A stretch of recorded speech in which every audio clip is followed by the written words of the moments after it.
Here we go, guys. This is it. This is the kind of stuff. This is where dreams are made. This will be the last vidya of magic. I think I've talked about it a little bit. I don't really remember.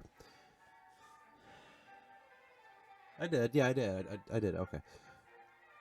This is the last of it. The unanswered questions that I had, and they will be going into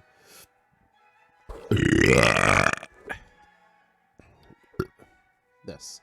So, the magic of the Aeomen, I left it so vague, but you got to see the kind of understanding of it. Keep in mind that not all can wield magic. Only the few that are trained or born with the ability and can harness it. In a sense, it is born within all peoples, but only a few can tap into it. It's like, feelings. Mankind, magic of the astral. Unstable magic that comes from the realm of creation. The power of the creator, some have deemed it.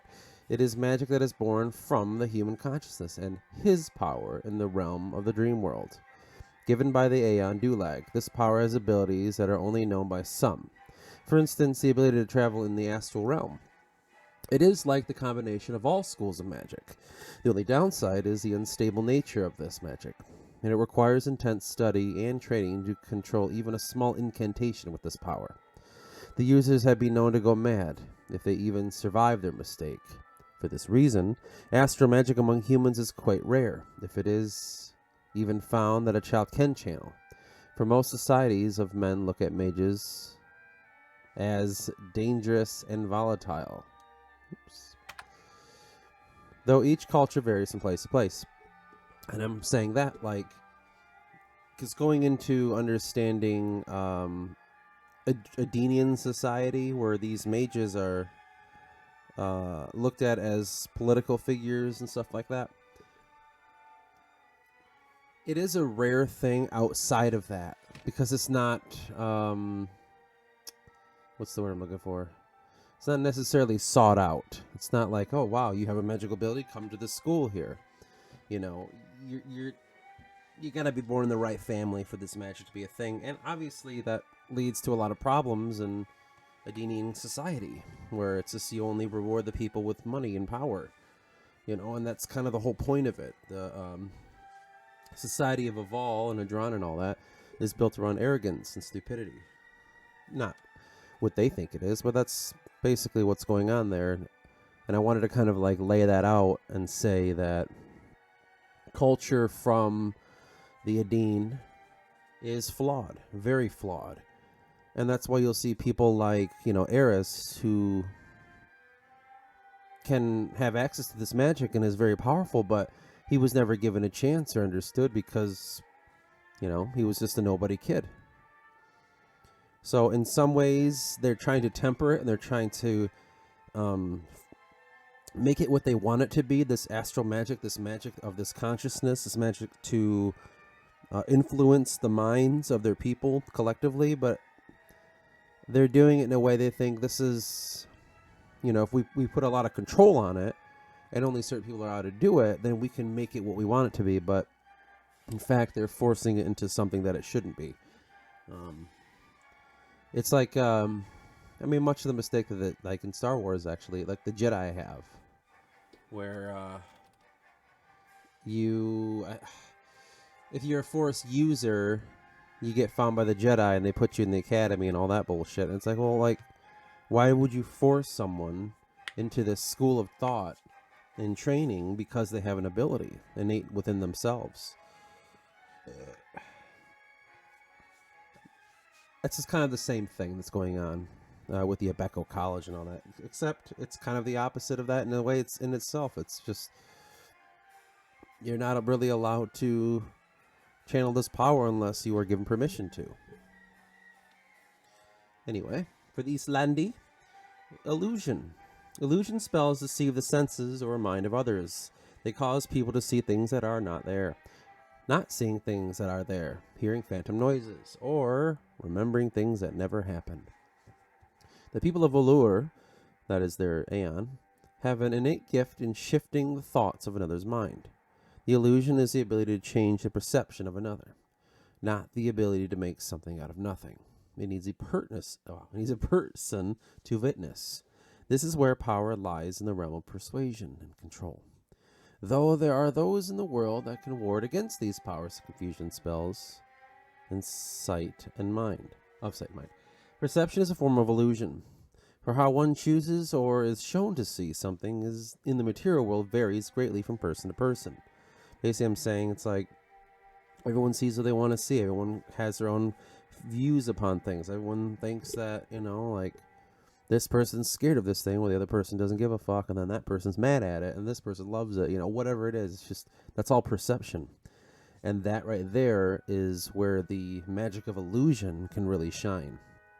The fact that the people of Islandi, as well as the Ferocimire tribes and all that, they rely heavily on distorting, if need be, the view or the perception of the person they're trying to do it to.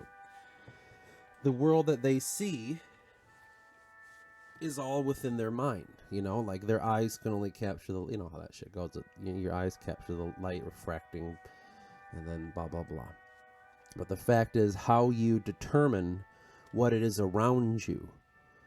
And in a sense, we do share this because it's like if we sit in our own home, it's pretty easy to see a desk as a desk and a TV as a TV, and then we can identify it in someone else's situation. If I go to someone else's house, I can tell, well, that's their chair and that's their desk and that's their couch and shit like that.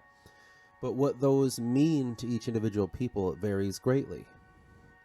Some people don't really like to have to be in their home all the time. Like when the pandemic was going on, there were people that were like going crazy for some reason. But then there are other people that like love to dwell in their home. And what they identify in that home has to do with how they view what it is they're looking at. And that's kind of where the Islandi people really have a very strong connection to. It's kind of a form of empathy, where they can really understand deep within I don't want to say their target, it's a weird word, but the person that they're trying to convey something to, they understand very greatly what it is that they want, what they need, or how they look at something, or what are they afraid of, or, that kind of stuff, and get the sense of what person they're talking to. And they can almost make the world around the person what they want it to be. And that's kind of why their religion is called the garden, because it's like you tend to these plants. You give them what they need, and if you give them the right amount of sunlight, the right amount of water, and all the other stuff necessary for plants, they will begin to flourish for you. So in a sense, it's kind of like understanding that, yes, it is a form of manipulation, but also it's a form of empathy. And if they can control the people around them in such a way and keep them where they need them to be, does it not only benefit that person, but it also benefits the Islandi mage that is doing this. Islandi understand this ability, and their ability to cast doubt or make one see something that is not there is the key to this magic. In their view, illusion is in the mind, meaning the ability to make something believed or thought to be there is not physical, but rather mental. So that's just kind of reiterating what I was saying about the Islandi. Célion, I should mention where they're from. Islandi is from Islandi, and then the Ferocimire peoples. Mankind would be from, I want to say Tantorum, but it's outlawed in Tantorum. So Adrana in the south is where mankind dwell. Célion is Dubois. Abjuration. No, I had to kind of do some studying on this. I don't know if you noticed. It might have changed from... Did it? No, Valandi changed. Abjuration. Magic encompass protective spells. They created physical or magical barriers, negated magical or physical abilities, harmed trespassers, or even banished the subject of the spell to another plane of existence. The people who can wield magic have used this ability to create wards against their person. Probably persons. The land of the Célion is a dangerous place, and spells and illusions are all about. Only seasoned mages can dispel these effects that have destroyed whole villages. Walking the lands that have been tainted by the blight is like walking in the mind of a cursed being. There is no escape, and soon one will die. At any rate, these abilities make managing the blight easier. So, in some ways, magic can evolve for the actual race of people. And in this case, for the Célion, with what is going on in the Blightlands, let's see if we can pull a picture of that up. What is going on there? I can't even see that fucking far. You okay? What is going on there? What is going on there? La la la la la la la la la la la. He said as he grabbed his penis and shook it in front of the camera. You're not allowed to do that. You're gonna get in trouble. And so he did. He got a lot of trouble. Fractions. Does anyone know what a fraction is?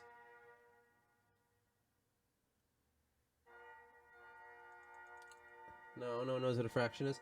A fraction is something that we wield.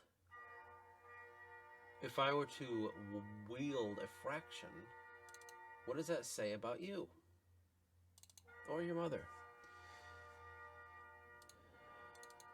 Alright. Oops, I need to move up and slide it over. Okay. You see? Do you see? Because, I mean, that's really the whole thing, but I just want to get some zooms going. With the people of Célion, the people of Dubois, there is a blight going on. Now, the reason for this blight is unknown to them, but it is discovered in the short story called, where did I put it? Albion.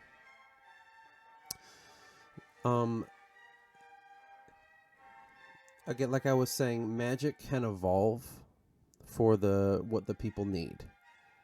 And the fact that something is going on, like the blight, which does cause not only psychosomatic tendencies, I guess, it can physically alter the way you see things. It can, like the beasts that grow from this blight, something that's within the spores that are destroying the lands and turning all to ash. It's kind of a scary situation for them. So the fact that they can understand the fact that they need to create magical barriers or negate magic, physical trespassers need to be harmed and all that, banishing things to another plane of existence, is kind of born out of this fact that they have to protect themselves. Now, as it was said before, just because you're a mage doesn't mean you're good at it. And also, just because you can have mages doesn't mean everyone can do magic. It's quite rare, in fact, in which I think the statistic is 22% of the entire population of the world, of Atria, I should say, the continents. Only 22% of people have the ability to perform magic, but that doesn't mean they're good at it.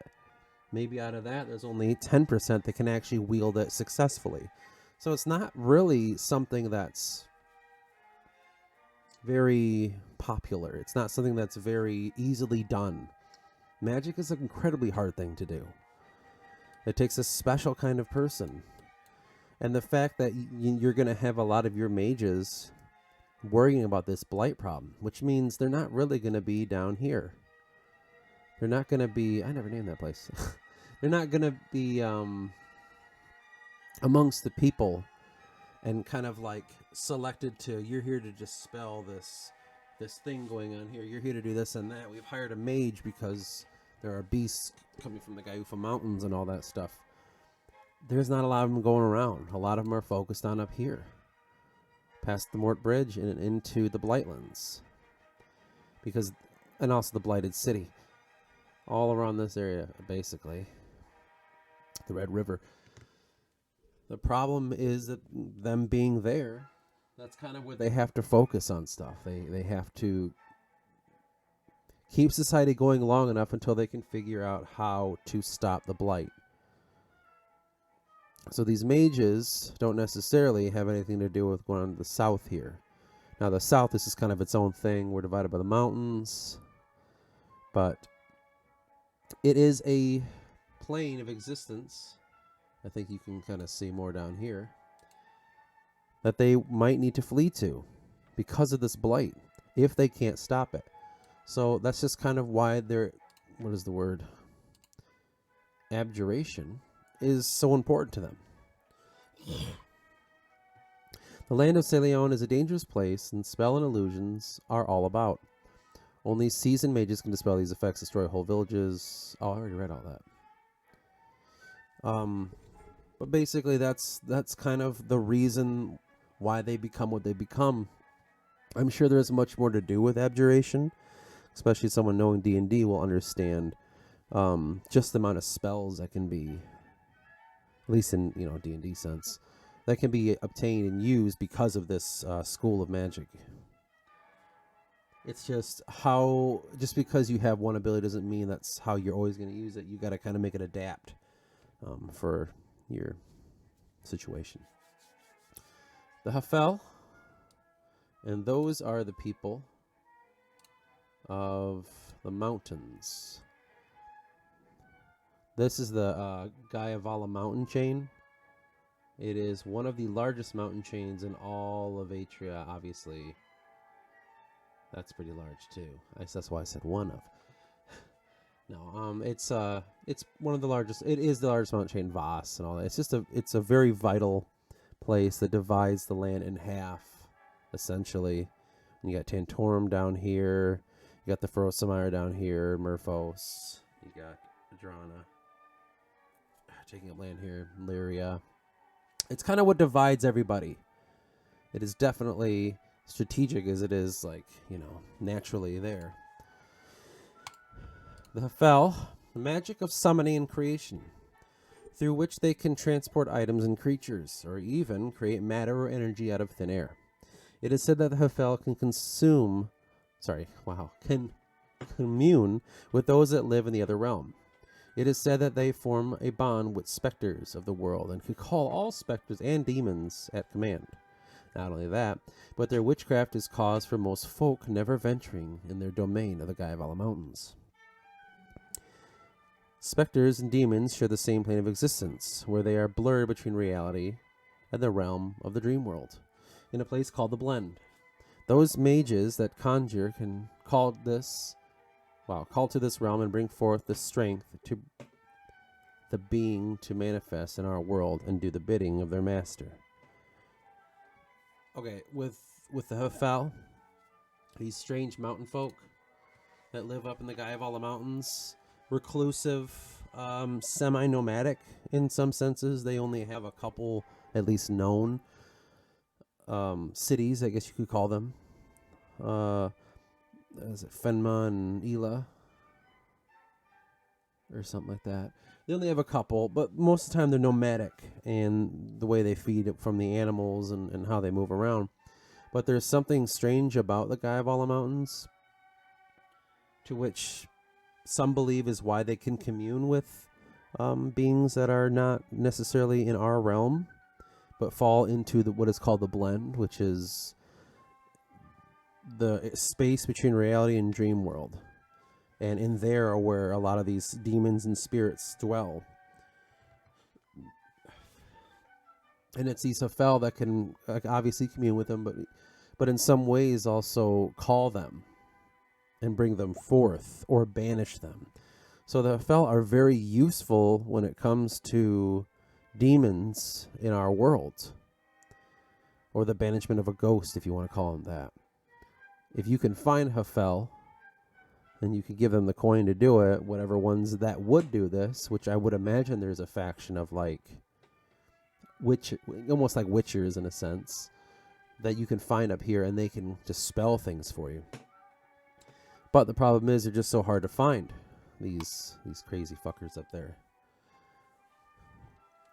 But, I mean, anything else I could say about them? There's a lot of misconceptions about them. There's a lot of misunderstandings of who they are and what they worship, what they plan to do, because they don't even know the name of their own creator, their own Aeon. They're just a very different species. And the fact that they can tap into something, especially like Tantorum would see, as just purely blasphemous.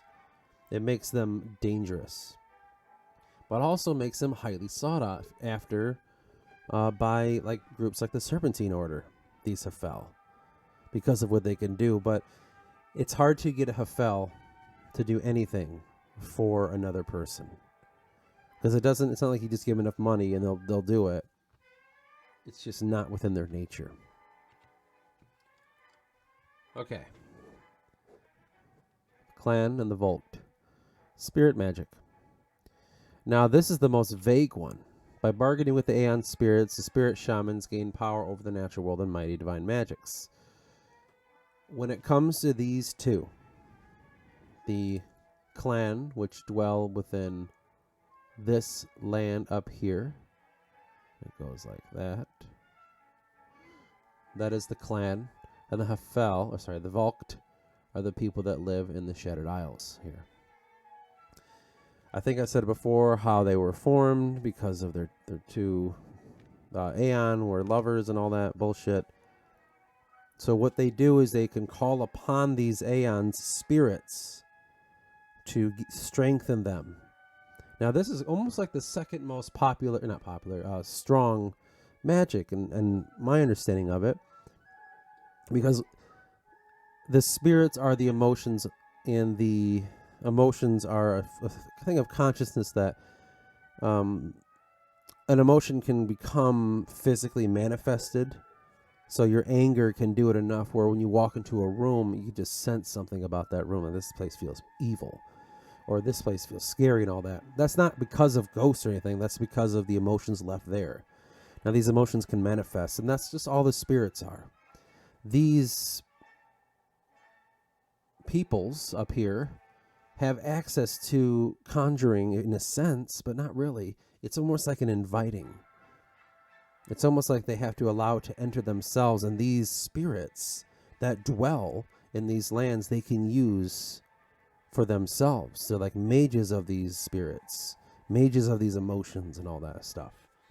And that manifestation, you can take you walk into a room where people were brutally tortured, and you could sense the evil in there. You can take that, if you were one of those mages, that evil, and use it and manifest it into these kind of specters that are a physical manifestation of an emotion.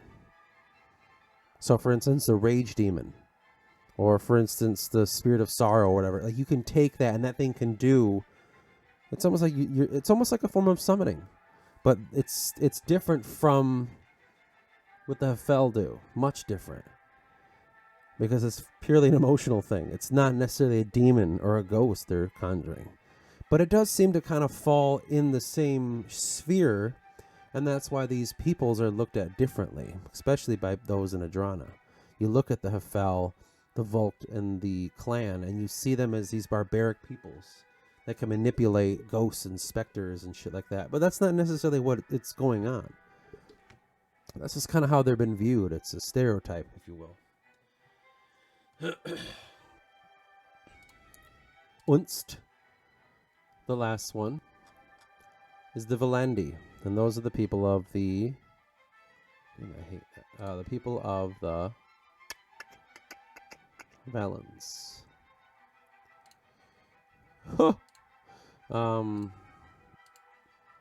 Transmutation. A form of druidic magic. A transformation druid seeks to adjust reality to meet the needs of his land and himself. How have the Velandi gone undetected for so long in the heart of Edenian society? The magic of Aeik grants his creation the ability to blend, shape, form whatever is needed for their goals, or his rather. It's just simple as that, you know. They can become and be whatever they need to be within the world that they're around, in the limits of transmutation. The Velandi are the most interesting ones, I think, because of their infiltration into societies and all that stuff.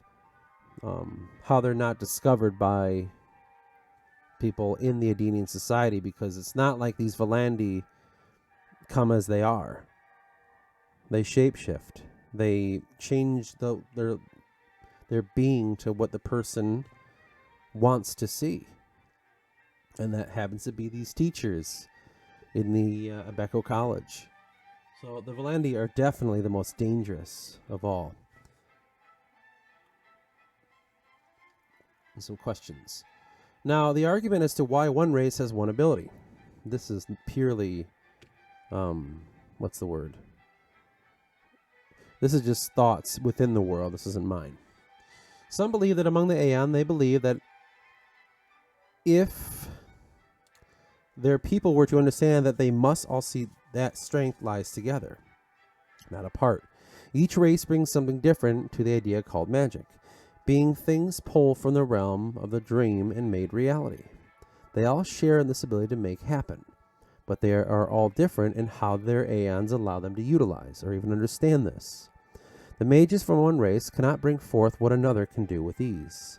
And why is this so? Well, that would be argued for many years to come. I'm going to say one. One theory that might hold weight is the one given by an unknown mage. For when all magic in the world is put together, only then can the power of created people grow. Our creators understood we must become united, and when we can finally see this and stand together as one true race, only then will we be strong enough to conquer this harsh land. There's a problem with that theory, and we'll get into that. The varying strengths of magical powers, or mage's powers. Does it come from genetics? Is it a matter of training? The answer simply is yes. Much like anything in life, there are those who are naturally gifted and those that need to work hard to gain so little. Then there are those that have much power but never try to gain any more. It is random like anything in the realm of life. The monarch society in Adrana. This understanding does show the weakness of the monarch line in Adrana. The fact that a family can hold power over its people because its ancient ancestors once had magic is ridiculous, but thus is the way of the Aedin. Their magic is indeed different, though, as it can pass down from generation to generation in a higher percentage chance to the offspring of the offspring receiving it. It's something like 48% instead of the 22% in the general population of the Aeon races. Still, the hierarchy of the Aeva is more pompous than anything, and the children of society being sent into Aduric's only rule can be seen to outsiders as an inclusive, redundant society. When it comes to this, just in monarch society alone, yes, these ancient families were these great mage families, but they stay in power. It's very, as you imagine like how Rome would be. Their children's might not even have magic anymore or understand how to harness it, but they're still in charge. Yes, they have a higher percentage rate of being magically gifted, which is almost half the population, which is pretty damn good. But if you have half the population, but only a fraction of that half are allowed to even wield it, it almost equals out to about that 22% of the general population of the Aeon, of having the ability to tap into magic. So, you can see there are some societies that misuse this, and we've talked about that before, but there are some societies that don't. This is just one case to kind of understand the world in a better way. I don't know about this. The taint of miscarriage, an unfortunate topic, but when it happens, something rather strange can occur with the unborn fetus. A rare occurrence, but possible. It can attack the womb of the mother, causing her to die, even when the baby is born. Though this is not necessarily the fetus, but rather the magic that was being born within. The only known case of this was in the family Goldvim in the Adenian monarchy. The magic that was growing within that child has nowhere else to go, so it ends up attacking the mother. It's really strange. The power of users and hierarchy. Certain societies of the AO see power differently when it comes to a mage, but most agree the more power, the more danger. Can power be buffed? Can alchemical potions add to the strength or potency of magic? Possibly, but there are no clear cases of this far beyond what is understood as snake oils. These are just questions that if they come up, it's like, oh, well, my mage is kind of not good at magic. How about if I buff him? Like, maybe, but it's not proven. Interbreeding in the races of Aeon. That's where it gets really important. And that's where that theory of this guy had doesn't hold a lot of weight, but it might. How does magic work when two races make a child and that child is gifted in the ways of magic? A vessel can only contain so much power. And when two different Aeomen mate, their offspring, if capable of magic, can only have one or the other. It works a lot like gender. The child will either get one or the other. But there are some rare cases where this transfer of power can work much like eye color, being passed down by the parents. Keep in mind this does not mean every Aeomen can have access to magic. And even if two mages from two races, they won't necessarily have a child that can channel. This is the randomness of magic. He can skip generations or be granted to a child, and they never know it, living their whole lives without even understanding. To keep it simple, the chances of magic among the population is 22%. That's it. It's just magic works within each race if they can have access to it, but if a Hafel mixes with the Célion, the child's not going to have those two abilities. You either get one or the other. This hereditary thing, you either get conjuration or abjuration.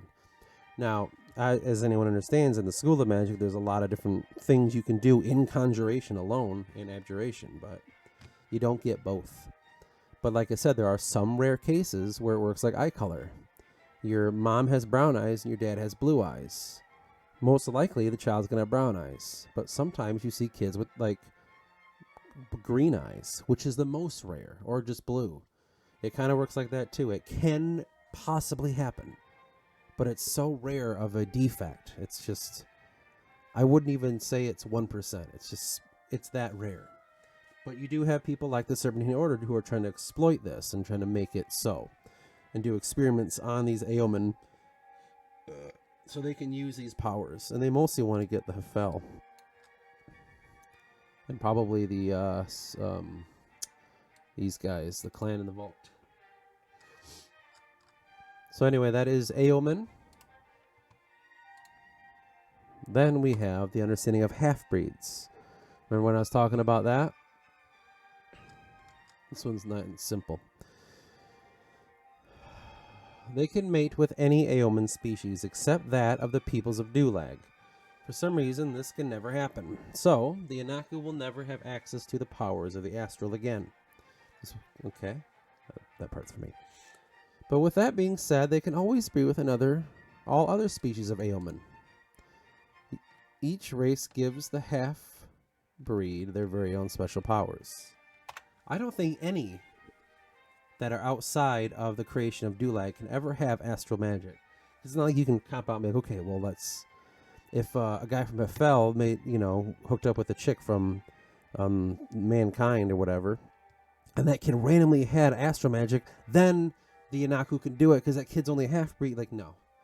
Nothing can have, not just the Anaku, but nothing can have the magic of astral because of where the Forgotten King is placed. It's just one of those things. If a goddamn mage, a monarch, and a Drana had a child with someone from Célion, they're going to have that power if the kid even indeed has magic. They will have that. That's just kind of how it works. And so it kind of makes not only the deep Anaku kind of these purists when it comes to their genetic lines, and they don't want any mixing. It also makes those in the Monarch Society, in the Edenian Society, feel the same way, or embrace purity. Here are the powers. The only problem with the mixing of Aeomen magic is when the Anaku bring to the mix, so to speak, and that is the dark taint of the promise. This meaning that the powers, no matter how pure, can become corrupted by natural fact that Anaku blood flows in the half-breed's veins. They are outcasts by pure Anaku, to which they are called abominations. The fact that they have the magic of the enemy gods flowing through their veins makes them liability and will only amplify the dark taint that was left within their blood. So, the life of a half-breed is a harsh one. For most societies, turn them away as well. Throw them into the refugee quarters or their very own ghettos. The Aeomen race, for the most part, do not take kindly to them as well, for they carry the blood of the Forsaken. Their lives of the half-breeds are not good ones. That's just kind of how that works for them. It sucks, but that's just kind of what it is. They don't really get... no one likes them. So when it comes to their mixing with power, yeah, a Anaku can mix with someone from the clan, but that magic that they have has this taint in it. It has this darkness about it because of what happened with the promise. The Whisper. That was his other name, by the way. It just... And going further, you'll see why it's even harder for them to channel magic as well. In short, the magic that flows through the half-breeds is unstable at best of times, but there are cases of some Anaku harnessing their Aeomen blood and making great changes in the world of the Krizen. Krizen roughly translates to mongrel in the Tauric tongue and has carried across cultures of man. That's kind of the bad name for them. A half-breed is the Krizen. Here's a random lore thing. In the recent past, during the refugee rebellion in Etrovia in the year 1639, a small group of outcast Anaku men, which are Aeomen / Anaku half-breeds, aided slaves from the oppressive tyranny of Lord Enovik. It was the mighty Pelik, an Anaku Vault, who with his power of spirit was able to overcome the guards of the Garon compound in the night raid. This compound overlooked the labor camps that held the miners of the Lenimus shroom, a drug that was mass-produced and given to the Knights of the Royal Falskers as a psychoactive agent. Pelik was able to call upon the mighty spirits of his ancestors and pull forth the fury of the Holy Hand, in which he was able to dismantle the camp and put a large dent in the production and war efforts. Just a random little lore thing to show you, like, it is possible, and here's one story. Is the strength of half-breed magic lessened opposed to their Aeomen counterparts? And here's the answer. What you're born with is what you have. Meaning the power is no different than an Aeomen. But the magic can be seen as lesser because there are so few. And no, there are not many people that are willing to train these half-breeds, being they are exiled by their own people and ostracized by the Aeomen. In short, no, their power is no different, but the lack of training and trust can make them seem lesser in power. It is more of a race problem than their pure genetics. It's just, if you have the ability and you're a half-breed and you're just this kid, and nothing's your fault, and you want to use this, you want to harness it, you're not going to find anyone that'll train you besides other half-breeds. And because they've been half-trained, to which the other people before them were half-trained, and the people before them were untrained, they can't really give pure access to the magic within you. So it is always seen as these half-breeds have lesser forms of it when they mix with humans, but that's not necessarily true. It's just there aren't people in the world, enough people, that are willing to treat them like, I wouldn't just say human beings because they're not. I wouldn't treat them like a species. That's really it. Let's say it. So that's it with the half-breeds. And that's all with that, actually. I think I just wanted to give the last little bit of information about magic in the world so I can just put it to rest and I can move on. Because my next project will be this one, the Evil Society. And I'm going to go into kind of very detailed view of how the monarchy works in Adrana. And then I need to finish two things in here, the plot. It's got to finish a couple. And then I think I need to... this last one. Give some description to certain places that never had description. Like, look at all this place in the Dubois. Do this. Print it out. And then I have to finally agree upon the history of the world, the religions, get all the maps together, all the weapon types, the herbs, and then I form the book, and it's all done. The whole lore book will be, the encyclopedia of this world will be done. So that was just one more in the case of magic I wanted to just dispel, so I can move on and not have any more questions about it. Like, obviously, there are going to be things like, well, like, you know, what kind of spells do they have access to, being mages of conjuration? Like, we'll get there. You know, that's something that I'm not going to have written down, because then it becomes a fucking D&D game, and that's not what this is. So, that being said, that's it. And I'm moving on, and then the next video will be the discussion of the monarchs. Probably today, actually. So, that's it. I'm going now.